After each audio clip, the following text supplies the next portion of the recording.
ആദ്യമായിട്ടാണ് എൻ്റെ ഈ വീഡിയോ കാണുന്നതെങ്കിൽ എല്ലാവരും ഒന്ന് സബ്സ്ക്രൈബ് ചെയ്യാനും ലൈക്ക് ചെയ്യാനും മറക്കരുത്. അപ്പോൾ ഇന്ന് ഞാൻ വന്നേക്കുന്നത് ഇങ്ങനൊരു പ്രോഡക്റ്റായിട്ട്. ഇതെന്ന് വെച്ച് കഴിഞ്ഞാൽ നമ്മുടെ പാത്രം കഴുകി വയ്ക്കാനുള്ള ഒരു ഇതാണ്, ഡിഷ് വാഷർ എന്ന് പറയും.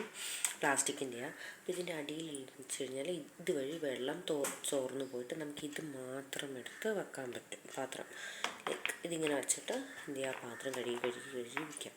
ഈ റാക്ക് എന്ന് പറയുന്നത് നമ്മൾ ഈ എന്താ പറയുക, ഇങ്ങനെ കുഞ്ഞു കുഞ്ഞു പാത്രങ്ങൾ അടുക്കി വെക്കണം.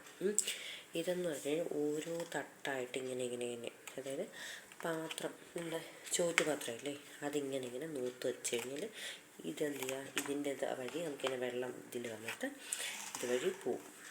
പിന്നെ ഇതുണ്ട്, അത് സ്പൂൺ വെക്കാൻ വേണ്ടിയിട്ടാണ്. സ്പൂൺ തവി ഇങ്ങനത്തെ, അതായത് ഇങ്ങനത്തെ നമുക്ക് ഉണക്കാൻ വേണ്ടിയിട്ട് വയ്ക്കാൻ വേണ്ടി യൂസ് ചെയ്യാം. അതിന് വേണ്ടിയിട്ടുള്ളതാണ് ഇത്. എന്നിട്ട് കാണിച്ചു തരാവേ. ഇങ്ങനെ വയ്ക്കുമ്പോൾ ഇരിക്കുന്നില്ല, ഇങ്ങനെ വയ്ക്കുമ്പോഴത്തേക്കും അതങ്ങ് ഇരുന്നോളൂ. അപ്പം ഇത് കഴുകി വെച്ച് കഴിഞ്ഞാൽ നമുക്ക് എന്ത് ചെയ്യാം, പെട്ടെന്ന് പാത്രം ഉണങ്ങി കിട്ടുകയും ചെയ്യും. അതുപോലെ എന്താണെന്ന് വെച്ച് കഴിഞ്ഞാൽ ഇത് മാത്രം എടുത്തിട്ട് നമുക്ക് എവിടെയെങ്കിലും ഇത് മാത്രം മതി എനിക്ക്, അതായത് വെള്ളമൊക്കെ തോർന്നുണ്ടല്ലോ. അപ്പോൾ ഇത് മാത്രം എടുത്തിട്ട് നമുക്കിങ്ങനെ ഇവിടെ വയ്ക്കാൻ പറ്റും. മനസ്സിലായോ? ഇത് മാറ്റിയിട്ട് ഇത് മാത്രവും യൂസ് ചെയ്യാം. അതുപോലെ ഇതും നമുക്ക് അത് വച്ച് യൂസ് ചെയ്യാൻ പറ്റും. രണ്ട് യൂസസ് ഉണ്ട് കേട്ടോ.